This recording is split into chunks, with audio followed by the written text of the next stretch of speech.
Orang tidak akan pernah memikirkan aurat yang lain karena huru hara yang terjadi pada padang mahsyar banyak macamnya. Hadis Nabi mengatakan di padang mahsyar kelak kanat syams adalah matahari seakan-akan sejengkal di atas kepala. Qadra milin, mil itu celak, sama panjang, sama calak orang manusia atau orang laki-laki. Calak itu tangkainya paling panjang sajangka, makanya matahari seakan-akan satu jengkal dari kepala. Makanya ada hadis Nabi, sab'atun yadhilluhumullahu yaumal qiyamah la dhilla illa dhilluh. Ada 7 kelompok yang Allah berikan naungan khusus di padang mahsyar kelak dari sangat panasnya sengatan matahari yang seakan-akan satu jengkal. 7 kelompok itu dah pernah bacona bertemu imam yang adil. Yang jadi pemimpin tapi amanah dengan kepemimpinannya. Yauma yafirrul mar'u min akhihi. Ayat yang ke-34. Pada hari itu, hari kiamat maksudnya, pada mahsyar, yafirrul mar'u min akhihi. Seseorang akan lari dari saudaranya sendiri. Jangan pernah awak mengharap bantuan dari saudara awak.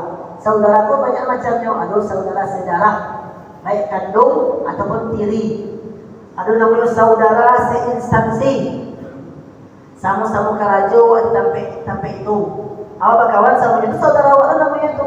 Tapi saudara sama-sama karajo. Ada saudara seperjuangan, kawan-kawan awak di kampung, sama dari kini sampai gadang, sama-sama nasib. Itu saudara namanya itu. Ada saudara seiman, sama-sama muslim. Dan tidak satupun dari saudara-saudara tadi itu yang bisa memperhatikan saudara yang lain. Bahkan lari itu apa? Lari karena ketakutan. Tidak mungkin lain. Jangan memikir nasi orang, nasi awak seorang tapi kian no. Apa namanya? Contoh simpelnya. Kalau awak jadi rekaman tsunami tahun 2000 berapa? 2004 itu jual. 2004 tsunami Aceh itu kan lumayan dahsyat tuh. Tapi kalau dibandingkan dua hari kiamat kelak, tidak mangga-mangga. Barang 1% mungkin aja cukup dong. Dibandingkan kiamat. Tsunami sih wajahnya. Kalau ketika datang tsunami itu panik sebelahnya. Laki tak terkena bini itu anaknya panik sebelahnya. Selama itu terkena anaknya lain.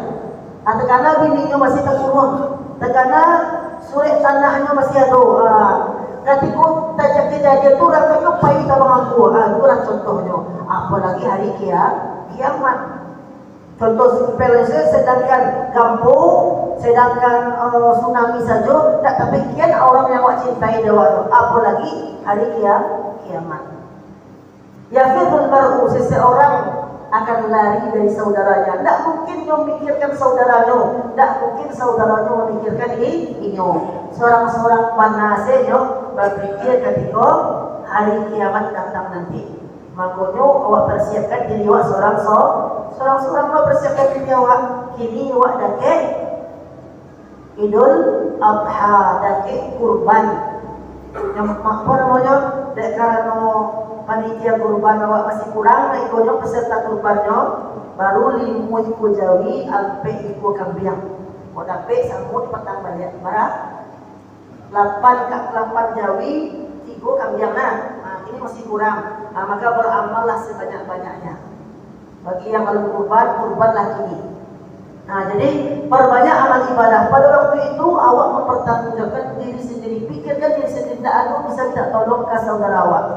Lanjutan ayatnya, wa ummihi wa abihi, bahkan dari ibu dan ayahnya. Ibu kandung, ayah kandung tidak bisa menolong, tidak bisa ditolong. Tak tekan lagi ayah dan mak dong. Nanti kalau di kamar kelak awak seorang-seorang masih memikirkan nasib. Amak awak tu tak tahu mikir awak tu dong. Karena yang mikiran nasib elo. Jalanlah. Lalu wa sahibatihi wa bani. Sahibah itu arti teman perempuan. Tapi yang dimaksud dengan ayat itu adalah teman hidup yang perempuan itu istri. Orang yang awak cintai, istri awak, teman hidup awak, anda bisa awak bantu. Tak bisa dibantu. Contohnya wa istri wa kurang ibadahnya. Awak banyak ibadah awak. Dan hari kiamat tidak terpikir dia wa istri wa. Dan istri wa juga tidak terpikirkan suaminya. Menguihan untuk masing-masing. Wa bani dan anak-anaknya. Walaupun anak-anaknya soleh, tapi pada hari kiamat tidak terpikirkan. Karena dahsyatnya huru hara hari kiamat. Aku sudah pernah bayangkan, gambarkan dalam hadis nak bahwa hari kiamat tu seluruhnya pecah, planet-planet itu berjatuhan ke bumi hancur lebur, rata kayak karpet. Tak ada gunung-gunung dah, tak ada lembah-lembah dah, laut-laut terbakar. Masa laut terbakar ternyata api juga dah.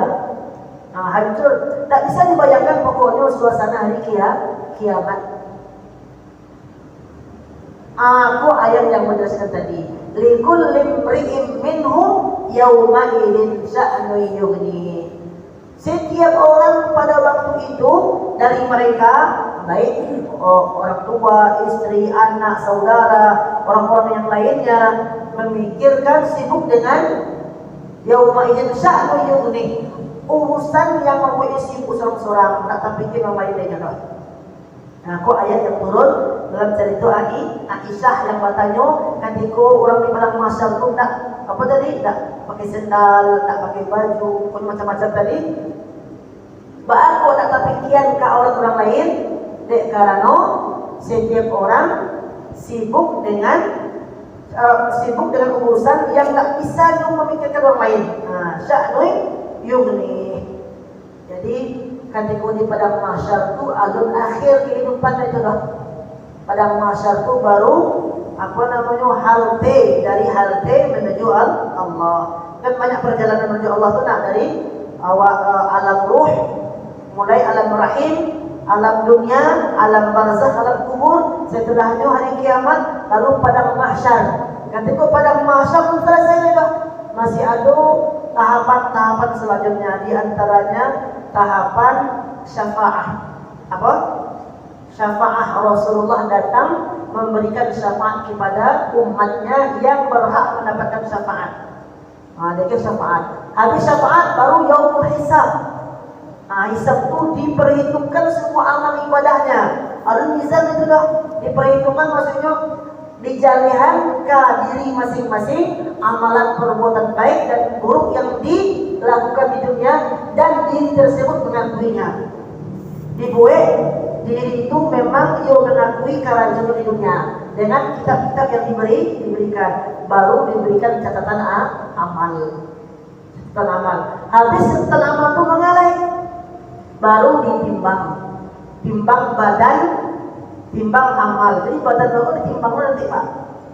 Untung sebenarnya orang yang badan juga kuat nah kasihnya bukan badan juga kuat. Badannya badannya baisi jo amal kebaikan. Nanti ditimbang nanti. Ketika badannya ditimbang, ada orang yang badannya gadang kayak sumur-sumur tuh, tapi timbangannya di timbangan Allah ringan. Bagusan, dia nak daging yang ditimbang dong. Yang ditimbang apa? Aman. Aduh kilui kerempengnya. Dek kalau taat dari ibadah ditimbang, balik timbangan amalnya. Dia yang ditimbang itu cucu timbang tu. Tetapi timbangan Allah tak sama dengan timbangan dunia. Bukan zat yang ditimbang, tapi yang ditimbang adalah amal. Ketika wadah ada timbangan sesuai takaran amal awak. Selesai yaumul mizan mengalai orang yang orang yang balik timbangan kebaikannya, dia menitis dan siratal mustaqim, dia langsung masuk ke dalam surga. Orang yang balik timbangan dosanya, dia menitis dan siratal mustaqim, dia jatuh ke dalam neraka. Jadi itu gambaran umum huru hara pada mahsyar sampai ke surga. Tu balik. Lanjut ke jawab, wujuhu yawma idin musfirah. Kelompok yang pertama, wajah-wajah pada waktu itu orang-orang yang timbang amalannya banyak, orang-orang beriman, wajahnya berseri-seri. Musfirah artinya sumringah. Sumringah itu bahaya. Ceria. Berseri-seri nah. Senang, ceria. orang yang wajahnya tuh barasih basinar, pokoknya kayak orang dapat kalau di situ dapat bonus 5M. Balas bentuk pokoknya. Sana nanti ya. Pokoknya sumringah wajahnya tuh. Pernah ditanya, wujuhu yawma idin musfirah. Wajah pada waktu itu sumringah, sanang, bahagia. Apa tuh? Ada ampe alasan. Berapa alasannya? 4 alasan. Yang pertama, lidukhulihim al-jannah. Karena nyo masuk sarugo. Yo sanang nanti awak kalau masuk sarugo. Yo sanang mana dia masuk sarugo. Karena fasilitas nikmat yang diberikan Allah dalam sarugo amatlah besar, amatlah nikmat dan sebagainya.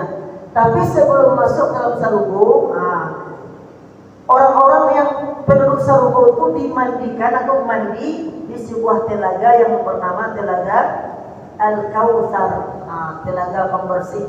Jadi kalau kulit hitam ada putih sedang. Jadi makanya masuk sarugo sabu semuanya, sabu bersihnya, dan yang dakian tu, tapi yang hitam tu sabu seluruhnya, rancak, gagah, tampan, cantik dan semuanya. Yang pertama apa tadi? Sanang dek karano masuk sarugo. Yang kedua sanang dek karano dipertemukan dengan keluarganya dan orang yang dia cintai. Sanang masuk dia istrinya balik. Dulu inyuruh istri dia sarugo, inyuruh istri dia balik. Kalau kedua-duanya masuk sarugo. Tapi kalau seandainya seorang masuk neraka, aku pahala yang termasuk digantikan dari. Kalau istri doang? Kalau istrinya dua, kalau masuk sarugo keduanya, insya Allah mampu balik. Tidak ada cemburu dah. Tidak ada cemburu di dalam sarugo lah. Kalau nikmatnya sama. Jadi dah tu cakap-cakap leh doh. Jadi kalau suami awak masuk sarugo, awak masuk sarugo lo, kenikmatan yang tiada tara. Aku pernah menggambarkan sarugo nak, walaupun pasnya tak begitu doh, pastinya lebih dahsyat. Karena hadis Nabi, pernah Nabi ditanya, ya Rasulullah, kaifal jannah? Bagaimana bentuk sarugo itu ya Rasulullah? Rasul menjawab, la ainun ra'at. Sarugo itu kenikmatannya tidak pernah mataku pernah melihat, tidak pernah mataku bisa melihat. Maksudnya belum pernah terlihat oleh mata kenikmatan sarugo. Wala uzunun sami'at, tidak pernah terdengar dek talimu kelezatannya kenikmatannya. Kalau cari yang paling lama di awak makanan kiko. Ikan bakar. Tak dosa banyak deh. Pokoknya yang paling lama jauh itu adalah pengembangan dibandingkan dengan kelezatan makanan surga. Atau pernah mencari yang indah-indah kebun bunga, lu mengamana jo keindahan taman surga. Wala balun khatarat. Tak lu pernah terlintas di pangana keindahan sarugo. Itu bayangannya. Walaupun ada fasilitas-fasilitas yang disebutkan dalam Al-Quran. Jadi masuk sarugo lah dulu nak. Pertama apa tadi? Lalu punya. Pertama sanang dek karena masuk sarugo. Yang kedua sanang dek karena bertemu dengan keluarga dan orang-orang yang dicintai yang masuk surga. Yang ketiga senang karena melihat pemandangan yang sangat indah dalam surga. Awak masing-masing awak pun disediakan istana megah, satu orang satu istana.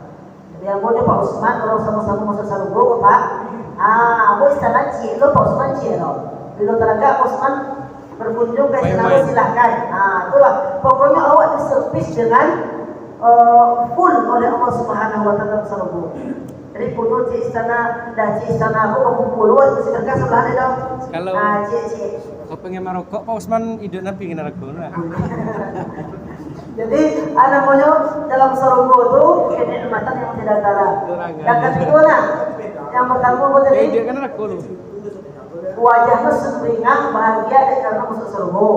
Kedua bertemu dengan keluarga dan orang yang dicintainya yang masuk surga. Yang ketiga melihat keindahan surga. Yang keempat paling kadang karena bertemu dengan Rabbnya itu Allah. Basogo je Allah, tahu bantu je Allah. Ini kan masih gampang dah wak bantunya Allah. Tapi saya terfikirkan zat Allah tu.